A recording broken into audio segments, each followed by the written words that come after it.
All right, let's get right into it. Today, we're going to connect the dots between three huge stories that are all tangled together: the data we're supposed to trust, the AI that's now feeding us our news, and a really ambitious plan for one of the most volatile places on Earth. And really, it all boils down to this one question.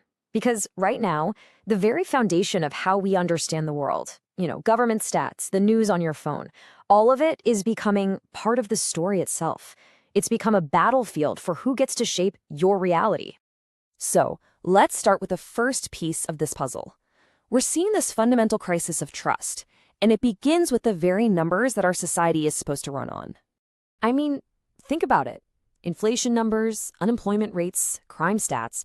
For decades, these were the facts. They were the starting point for our debates. But now, there's a real and growing suspicion that this data is being tweaked, or maybe delayed, or just cherry-picked to fit a certain political story. The numbers themselves have become the argument. And this is where it gets interesting. You see this huge gap between the instant reaction online and what's actually happening. The first comment you see is always, "It's all fake," a total dismissal. But the more you look into it, the reality is a little more nuanced. Yeah, there's absolutely political pressure on these agencies. That's a real problem. But it doesn't mean the whole system is a sham. It's under stress, for sure, but it isn't completely broken. Yet. Okay, so if our trust in the old sources is shaky, where are we all turning? Well, increasingly, the answer is artificial intelligence. And that leads us right into our second big theme. More and more of us are using these AI chatbots to get our news. I get it. It's fast, it feels efficient, right? But here's the thing we have to remember.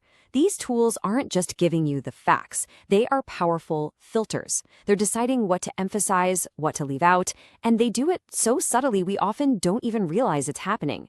They're quickly becoming the new gatekeepers of information.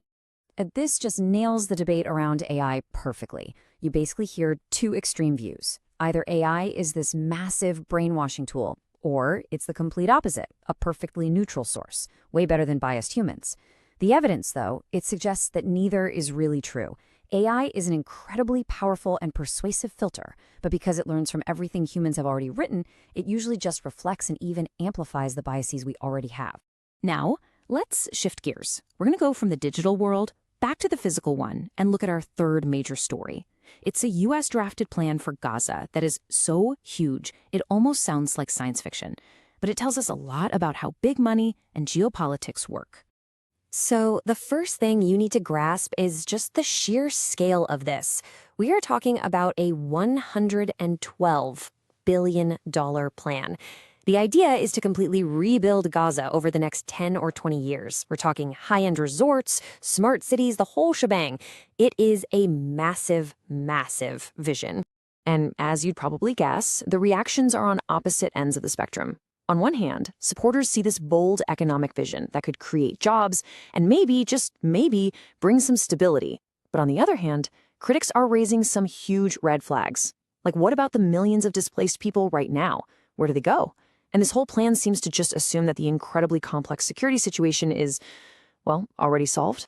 So you've got these three seemingly separate things: distrust in data, AI shaping our news, and these giant geopolitical plans.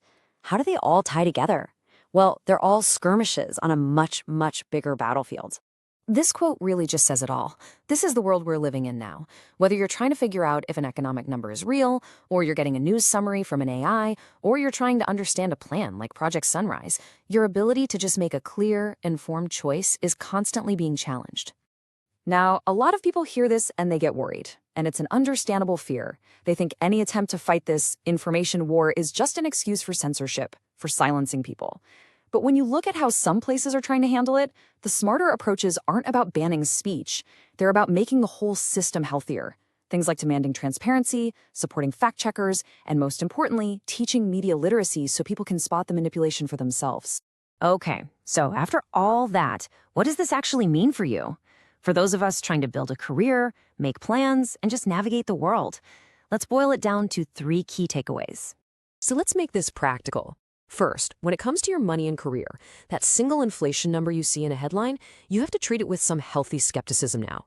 It means you got to dig a little deeper, check a few different sources. It's not just a good habit anymore, it's essential.